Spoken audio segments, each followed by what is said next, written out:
Assalamualaikum warahmatullahi wabarakatuh. Innal hamdalillah nahmaduhu wa nasta'inuhu wa nastaghfiruh wa na'udzu billahi min shururi anfusina wa min sayyiati a'malina. May yahdihillahu fala mudilla lahu wa may yudlil fala hadiya lahu.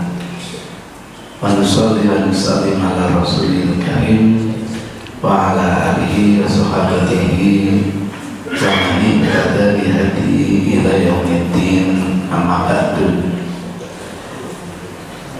Sesuai tadi yang disampaikan, persis seperti WA yang saya terima dari manajer saya, dari istri saya, supaya mengangkat membahas angkat tangan saat berdoa. Saya cari kata kunci dari angkat tangan itu, raf'ul yadaini fid du'a. Ini proses mencari dari berbagai referensi agar dipahami. Banyak sekali hadis yang membahas etika berdoa. Saya bacakan satu di antaranya adalah hadis yang diriwayatkan Anas bin Malik.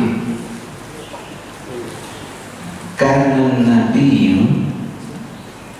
sallallahu alaihi wasallam, adalah Nabi sallallahu alaihi wasallam, la yarfa'u yadayhi, tidak mengangkat kedua tangannya, fi syai'in, dalam sesuatu apapun, min du'a'i, dari ketika beliau memanjatkan doa. Mungkin kalau saya bahasakan sendiri, dalam doa apapun Rasul tidak pernah mengangkat tangan, illa kecuali fi istisqa, kecuali beliau itu ketika berdoa minta hujan. Istisqa itu artinya doa minta hujan. Wa innahu, dan ternyata sesungguhnya beliau Nabi yang fa'u, waktu doa istisqa itu beliau mengangkat tangannya, hatta yura, sehingga dapat diketahui bayanu ibtoihi, putih dari ketiaknya. Ini yang dulu saya sampaikan, kalau gitu garisnya Rasul tidak mungkin lengannya panjang. Bahkan garisnya Rasul itu tidak mungkin lengan pendek. Kalau nggak mungkin lengan panjang, nggak mungkin lengan pendek, wujudnya apa? Lembaran kain. Jadi pakaian kita zaman Rasul itu wujudnya lembaran kain. Kalau bukan untuk haji saja, tidak apa-apa, berpakaian hanya selembar kain. Tapi kalau untuk haji diupayakan pakai dua saum, dua pakaian, maksudnya dua lembar kain. Yang satu untuk sarung, yang satu untuk selendang. Itu kamisnya Rasul. Sehingga kalau berdoa minta hujan, kelihatan putih ketiaknya. Maka kalau ada klaim garisnya Rasul dengan panjang, sejak kapan mesin jahit itu? Apa kira-kira dulu sudah jahit kayak gitu? Jadi kadang-kadang kita ini sudah merasa benar, tapi kalau ditinjau kembali, iya, doa kita kan Allahumma arinal haqqa haqqa. Doa kita mudah-mudahan yang benar itu benar adanya. Sering kita sudah merasa benar, ternyata tidak benar. Karena saya pernah kumpul dengan teman-teman, saya malah di bahasa entah ditegur entah apa, gak nyuna karena tidak pakai gamis. Gak nyuna itu bisa tidak mengikuti sunnah, bisa apa? Tidak paham sunnah. Itu ceritanya. Jadi merasa dirinya benar, menyalahkan orang lain, itu tidak boleh begitu. Jangan-jangan dia sendiri yang keliru. Jadi begitu, ini contohnya. Jadi Rasul kalau berdoa minta hujan sambil mengangkat tangan, kelihatan putih ketiaknya. Saya mengklaim ini loh garisnya Rasul, lengannya pendek. Saya praktekkan Allahumma sqinal ghaisal mughitha. Ya Allah, hujanilah kami hujan yang merata. Kelihatan ketiak saya? Kelihatan? Kalau gitu ini bukan garisnya Rasul gitu. Saya perhatikan lagi, Allahumma sqina, ya Allah turunilah kami hujan ghaisan mughitha, hujan yang merata. Kelihatan ketiak saya? Tidak kelihatan. Yang bilang tidak kelihatan itu saya komentari, kasihan. Berarti ilmunya belum makrifat. Nek makrifat sampai tahu ketiak saya ini ternyata warnanya putih, kayak yang diceritakan Anas terhadap ketiaknya Rasul. Bedanya kecil, Rasul ketiaknya putih mutlak bersih, kalau menurut saya putih mangkat. Itulah jaminan. Itu ceritanya. Nah, berdasarkan hadis ini, maka kita coba memahami, boleh tidak kalau tidak doa istisqa itu angkat tangan?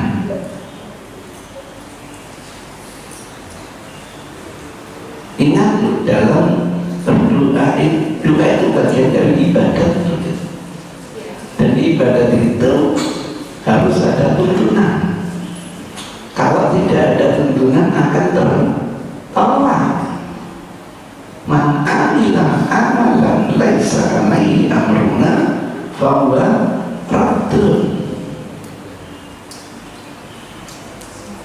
Saya ulangi lagi, Rasul itu kalau berdoa angkat tangan ketika berdoa minta hujan, dan tidak pernah doa yang lain kecuali ketika minta hujan. Sekarang saya berdoa bukan untuk minta hujan, boleh tidak sambil angkat tangan? Tidak boleh. Jadi orang yang berfatwa tidak boleh berdoa apapun kecuali apa? Doa istisqa baru boleh angkat tangan. Itu punya dasar hadisnya kuat. Karena sholat istisqa itu bukan di hadapan orang per orang, di hadapan jamaah. Di taklidnya, Masya Allah, itu ceritanya. Maka kalau seorang mubalik ditanya, Ustaz, Boleh nggak berdoa sambil angkat tangan? Mesti dikirim dulu. Doa apa? Gitu loh. Doa istisqa, oh boleh dianjurkan sesuai dengan hadis yang diriwayatkan Anas bin Malik. Hadisnya sahih. Kalau doanya bukan untuk minta hujan, tidak boleh. Karena untuk doa sebuah ibadah itu harus ada payung hukum. Kalau nggak ada payung hukum, nanti tertolak. Misalnya saya ditanya gitu, jawabnya seperti itu, apa salah? Monggo yang ingin komentar. Ini seminar. Kalau saya nggak cocok, boleh.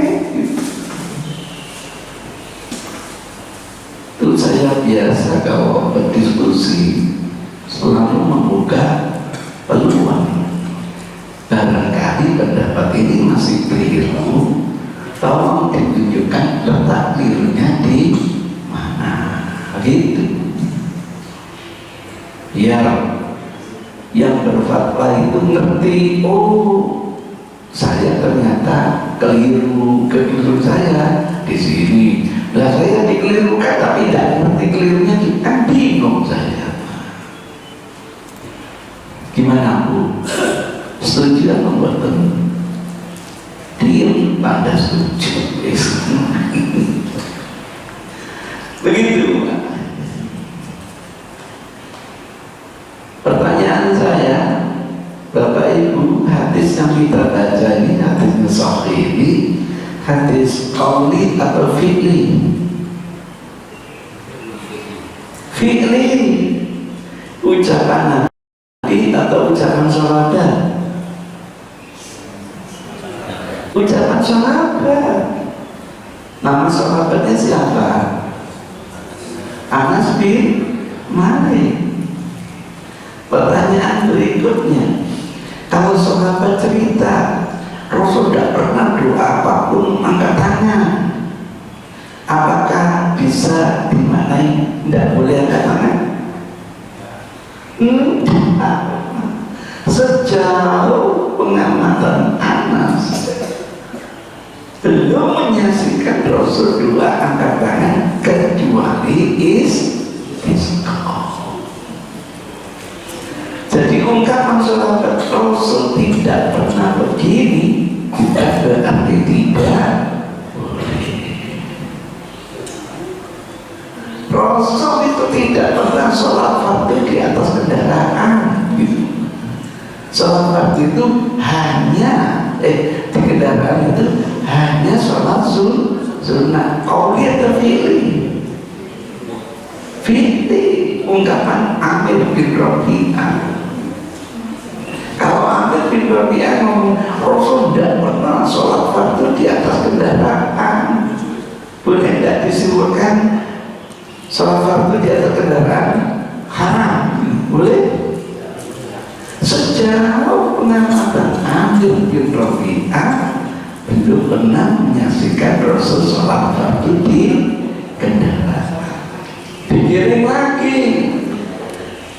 apakah Anas yang cerita ini hari-harinya terus mengikuti Rasul sehingga nanti tidak ada peluang, memang tidak pernah angkat tangan kecuali doa istisqa? Dan terbayang akhirnya saya itu kurang apa kedekatannya dengan Rasul. Dan pernah Rasul itu buang hajat kecil dengan berdiri. Kira-kira ungkapan Aisyah itu bisa tidak disimpulkan haram buang hajat kecil dengan berdiri? Tidak bisa. Ini loh yang saya katakan. Lain kalau Rasul yang dawuh, wahai umatku, kalau kalian doa apapun jangan angkat tangan ya, kecuali doa untuk minta hujan. sami'na wa ata'na. Tapi kalau sahabat saya tidak pernah lihat, itu bukan berarti tidak boleh. Nah, kira-kira ada nggak dalil yang membolehkan? Nah, itu ada hadis yang diriwayatkan Usamah bin Zaid radhiyallahu anhu. Kuntu, aku Riffa membonceng An-Nabi sallallahu alaihi wasallam di Arafah, ketika di Arafah. Farafa ayatei yad'u. Di Arafah itu beliau Nabi berdoa sambil angkat tangan.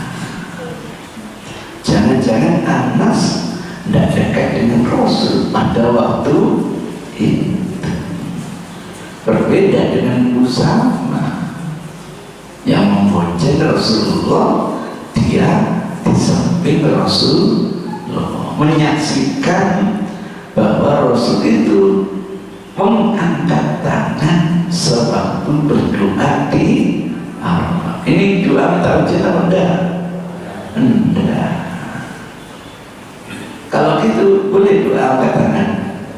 Nah, mikir-mikir. Begitu ceritanya, nggak boleh parsial, harus komprehensi. Hanya satu hadis kemudian istimewa tidak bisa. Nah, apalagi ini bukan hadis qauli. Yang hadis qauli saja nanti hati-hati memahami. Allah Rasulullah, dawuh sapa Rasulullah, la yasrobanna, jangan sekali-kali ahadukum, seorang di antara kalian, yasrobu qa'iman, minum dengan berdiri. Saya carikan hadisnya, soalnya banget ini. La yasrobanna, la mana ya?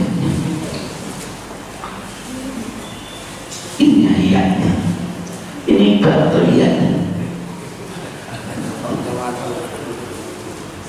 Oh, balayas robbana.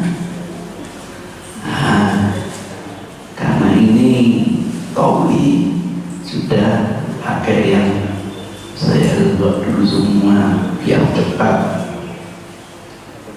Al-Ghab dan Al-Kutub sudah satu buku ini aja, dan ketemu tulisannya benar. Layas robana, ini bukan sekedar larangan yang bertakit dikuatkan. Lantas roh biasa, jangan minum. Tetapi kalau sudah ada nun takit, jangan sekali-kali ahadukum, seorang di antara kalian, minum iman dalam posisi apa? Berdiri, jangan. Hadisnya dikeluarkan Muslim dari Abu Hurairah. Sahih atau tidak?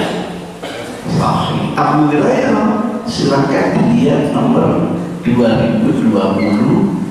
Nah, ini larangan. Menurut kaidah berpikir, asal larangan hukumnya apa? Haram. Kira-kira hukum minum sambil berdiri apa?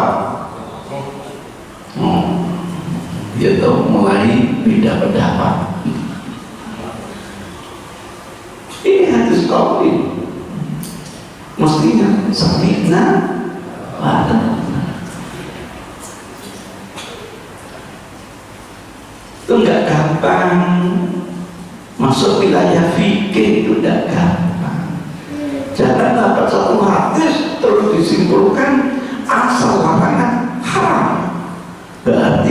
hukumnya haram minum dengan berdiri. Kalau kajian hadis tematik, jangan terkejut. Saya menemukan 5 hadis Rasul minum dengan berdiri.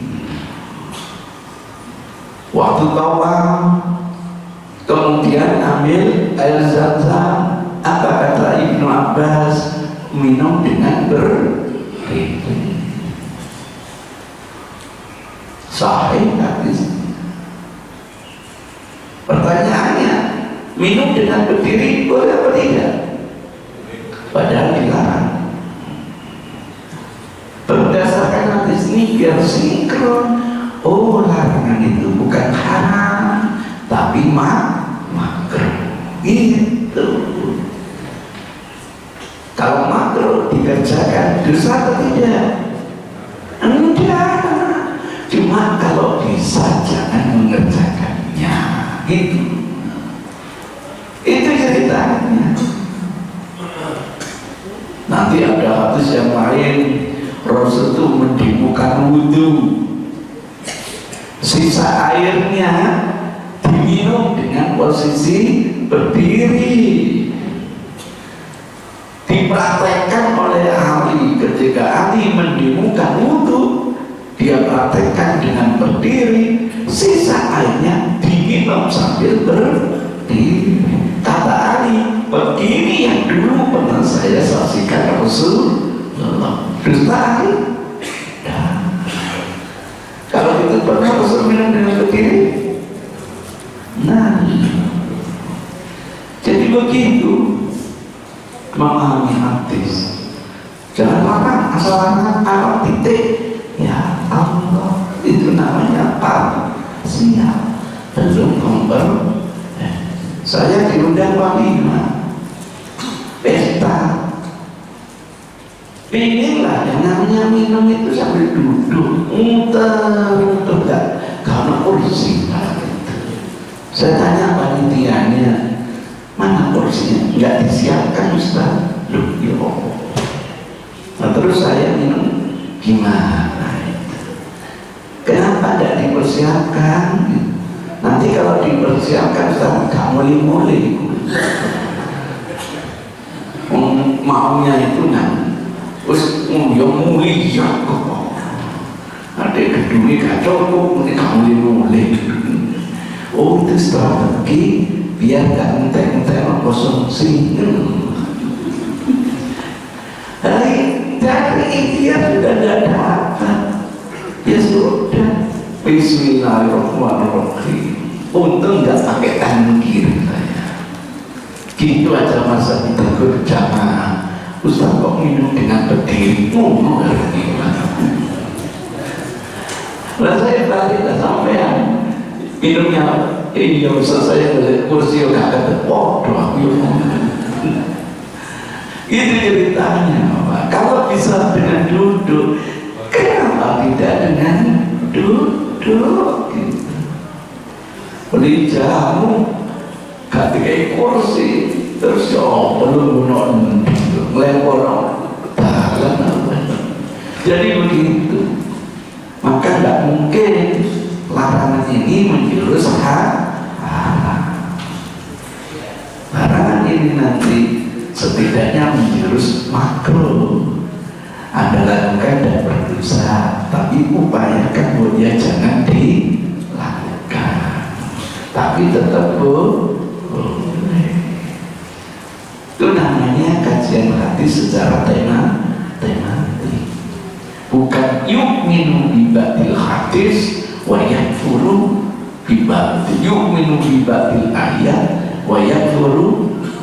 Nggak boleh, itu karakternya yang kecuali kalau nggak tahu yang lain. Tapi jangan mengklaim pendapatnya paling benar. Itu ceritanya. Maka kembali, Anas tidak dosa.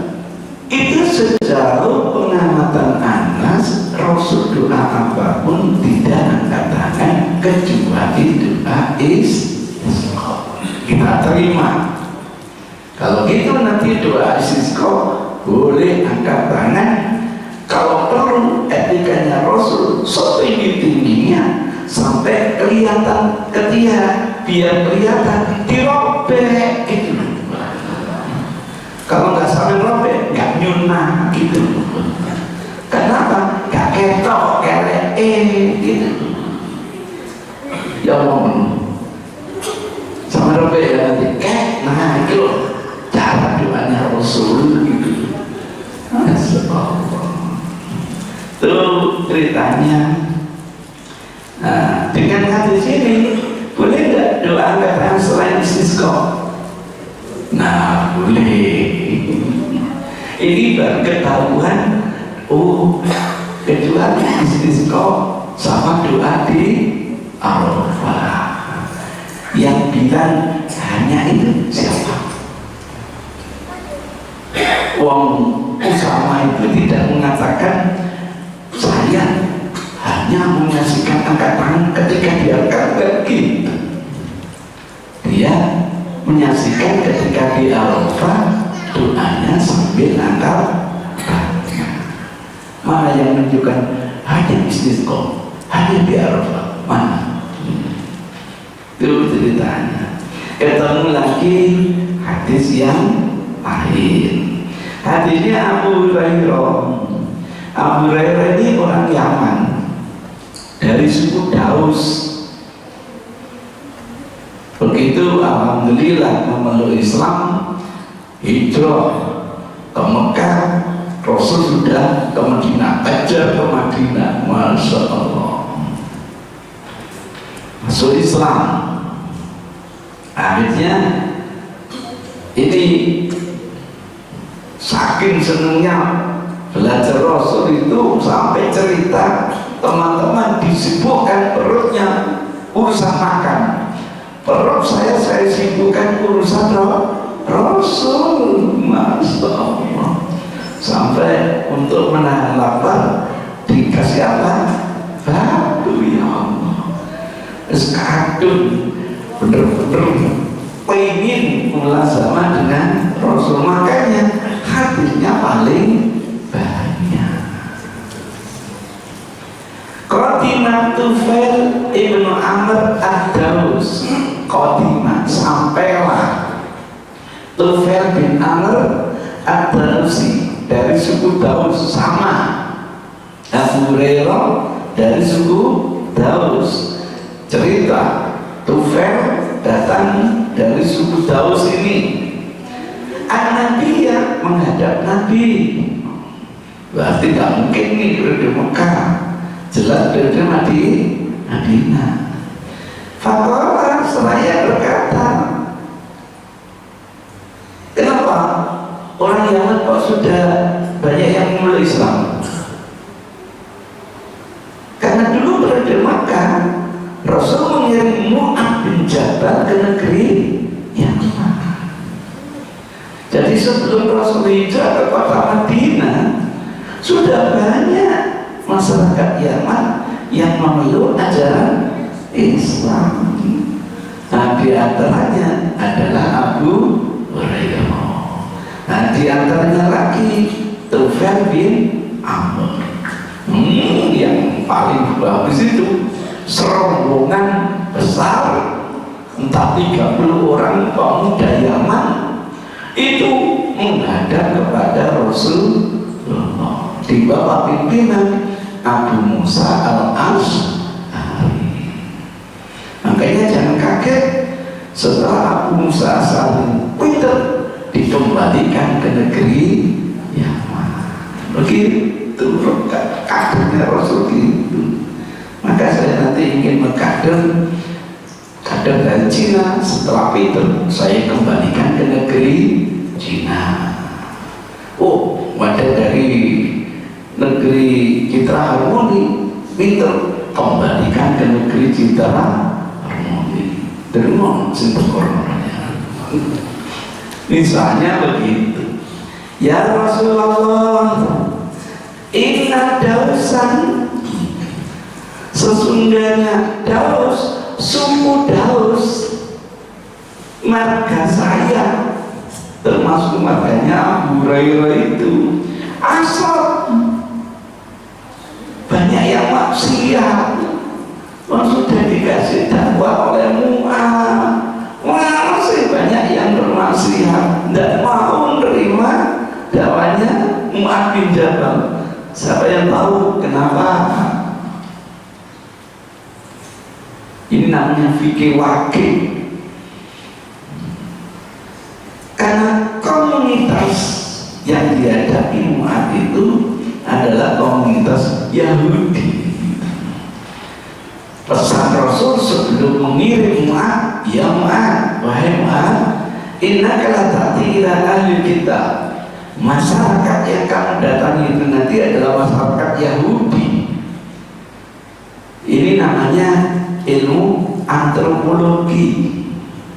Maka mubalik itu mestinya harus dibekali ilmu kayak gini, biar ngerti objek dakwahnya.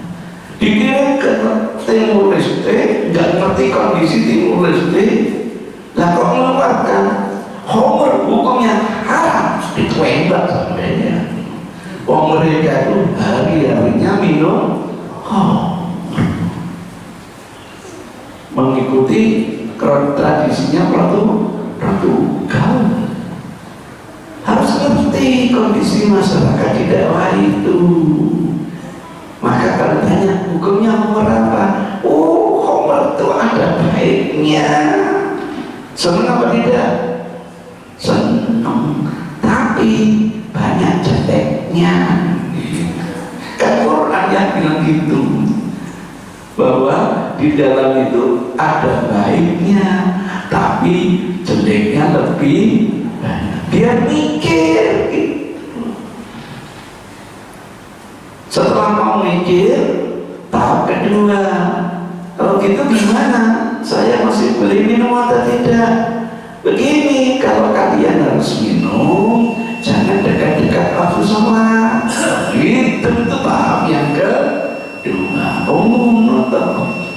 Mari dulu ingin ngombe, mari dulu sholat asar, engkau air, mari asar.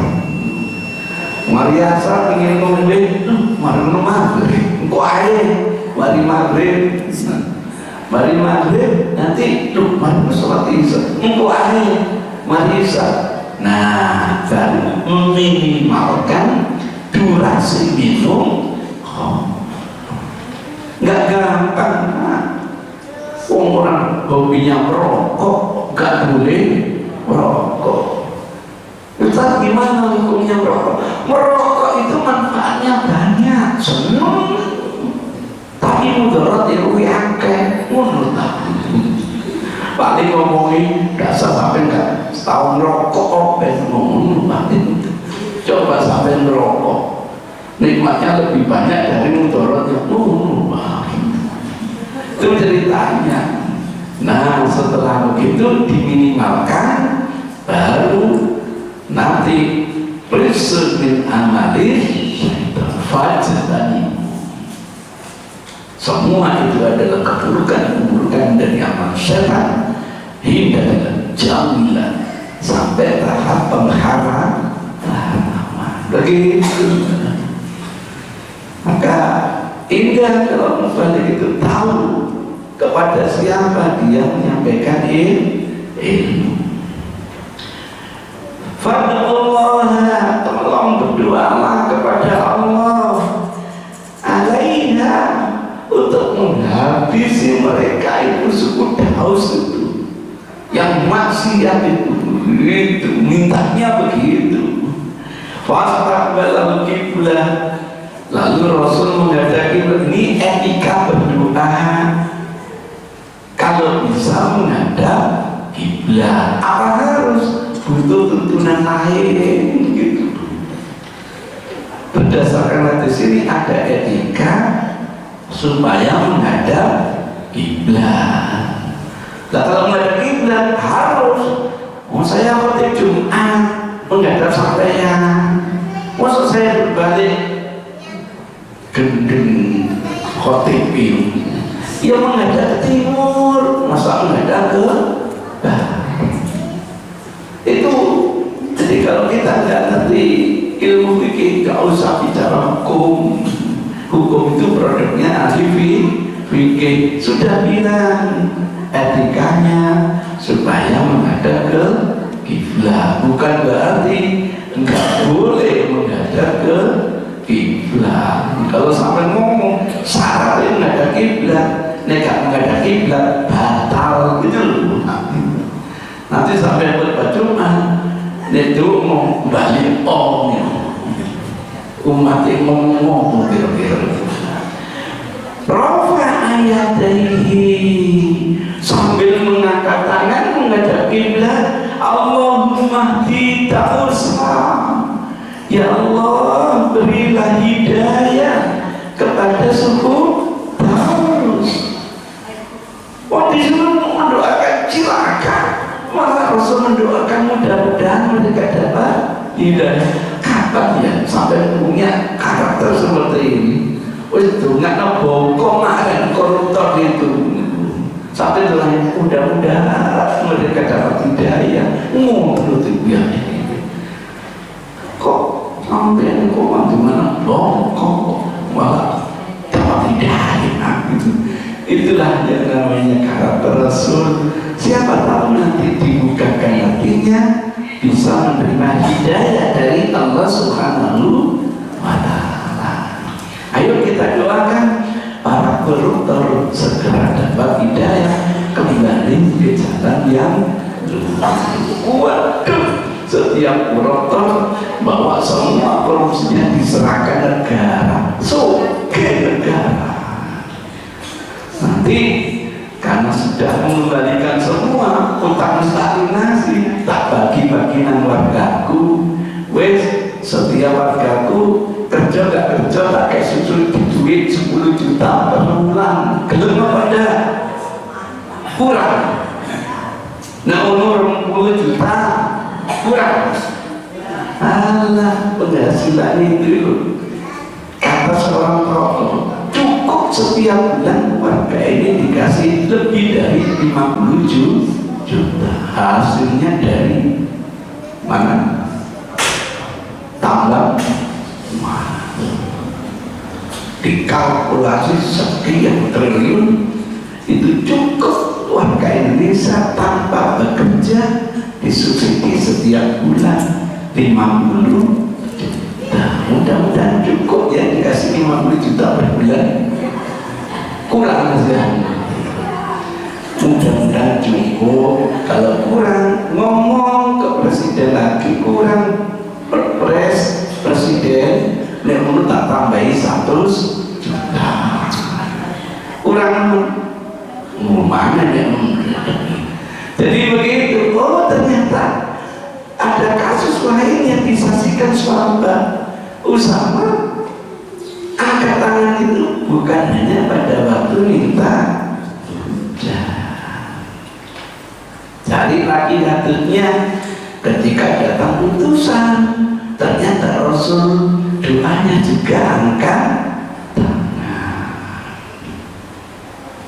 Pengen lagi hadis Ibnu Umar, Rafa'a Nabi sallallahu alaihi wasallam yadayhi wa qala Allahumma inni abra'u ilaika mimma sana'a Khalid. Kasus yang lain, bukan kasus Daus, kasus menghadapi Khalid sebelum dulu memeluk ajaran Islam. Doanya sambil angkat tangan. Masya Allah, ini mungkin tidak diketahui oleh Anas, sehingga berani-beraninya Anas menyampaikan tidak pernah doa apapun kecuali hanya minta hujan. Itu ungkapan Anas, bukan sabdanya Rasul. Memang Anas jujur, tapi ungkapannya itu kan sebatas pengetahuan Anas. Kemudian hadis Ibnu Abbas, Ali bin Abbas radhiyallahu anhu qala Rasulullah sallallahu alaihi wasallam, idza ta'anta Allah, kalau kalian berdoa kepada Allah, fad'u,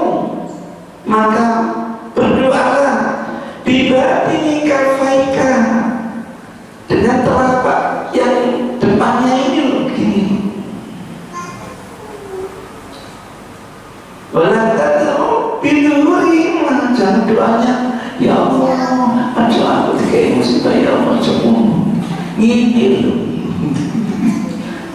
Ya Allah, aja engkau berikan kami musibah, ya Allah, aja dikai musibah, ya Allah, coba ini. Tapi gini, Faidah farota, kalau sudah selesai, famsah bima wajhaka, maka usapkan kedua tanganmu itu ke wajahmu. Kalau gitu mengusap wajah boleh atau tidak? Hadis itu kebetulan hadisnya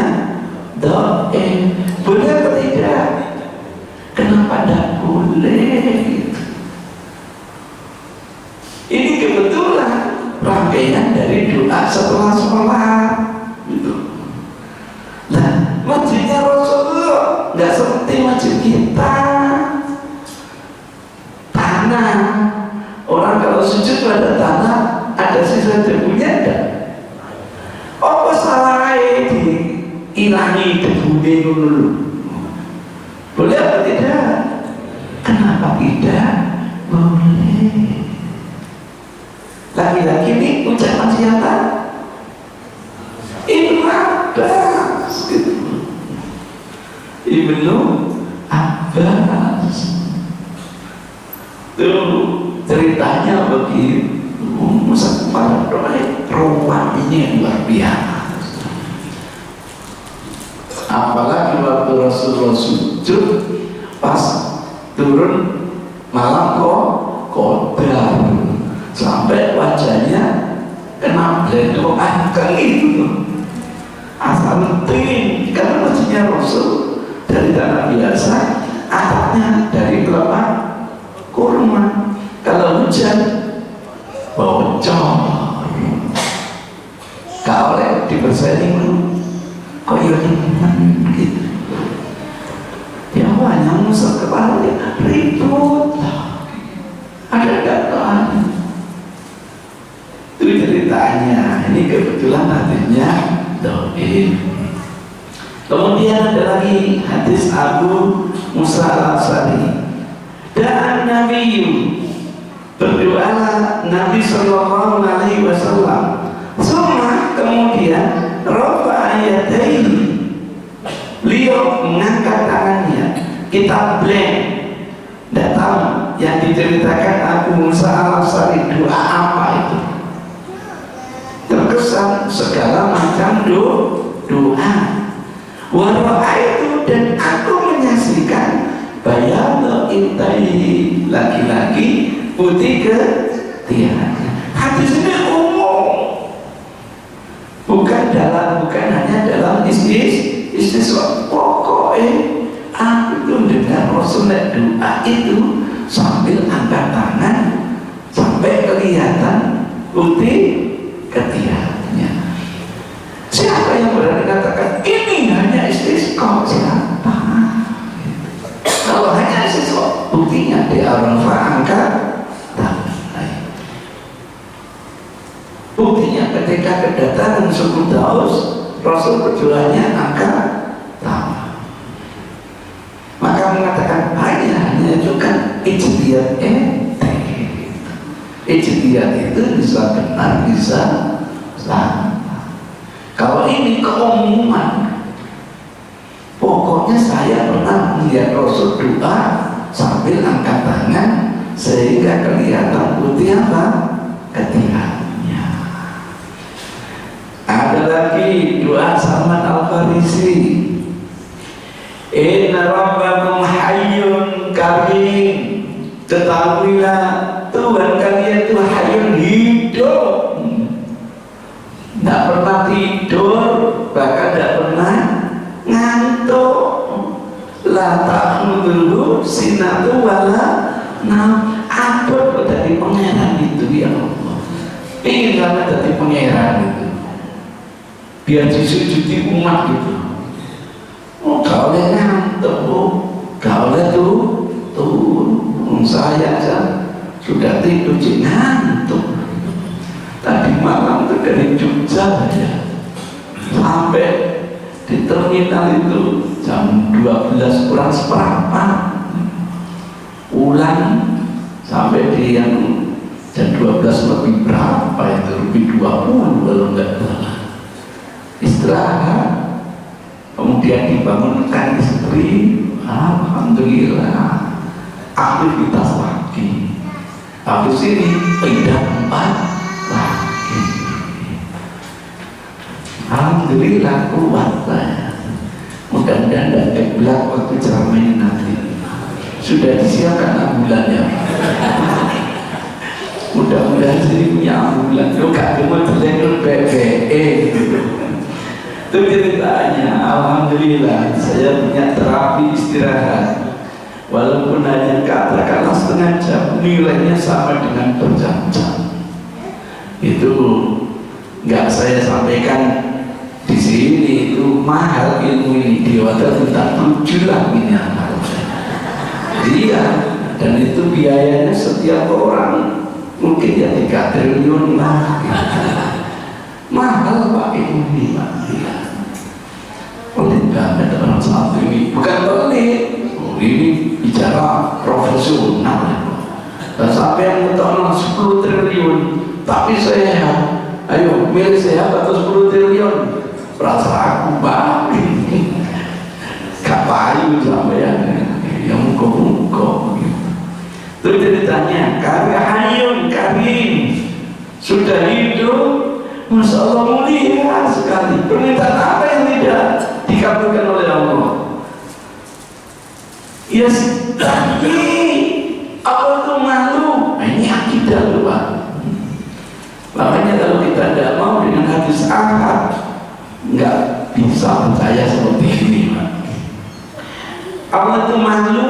Idza rafa'a rajulu, kalau ada orang mengangkat tangan ilai yadaihi, mengangkat tangannya, ayat dharma, kemudian dia melepaskan sifat dengan ihir, dengan sia-sia, dengan tidak diberikan apa-apa oleh Allah.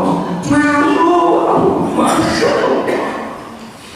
Kalau gitu biar Allah tidak malu, dikasih tidak kita? Dikasih, itu janji Allah.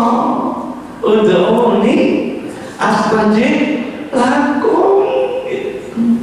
Nah pada jamaah, ya Ustaz, saya sudah minta berkali-kali nggak jadi kenyataan. Loh, nggak jadi kenyataan itu bukan berarti tidak dijabahi, ditunda. Kenapa ditunda? Allah lebih tahu. Hamba ini kalau dikabulkan nggak masalah. Masa ada kita di antara, ya Allah berikan saya helikopter ya Allah. Dikira Allah nggak bisa kasih helikopter? Bisa. Dan dikasih helikopter, akhirnya di mana? Di akhirnya bisa enggak bayarnya? Maka dulu itu saya tenang. Mercy ya Allah, mercy ya Allah, dikasih X-over. Oh, tahu diri saya itu belum makomnya untuk menikmati mobil apa? Mercy. Paling masalahnya yang nggak sikit lah dulu. Dikasih X-over aja, tiba-tiba pajaknya gede, tak kira masa juta petronas lebih dari 3 juta. Oh, mobil mewah, mungkin mobil sampai mewah. Nah, kok kita ikan mewah, sawang nanti. Ceritanya gitu, ini mobil mewah, tak gitu. Khaibah, dia merasa nggak dapat apa-apa, sifir kosong, kemudian merasa dia tidak dapat apa-apa, malu Allah Subhanahu wa Ta'ala.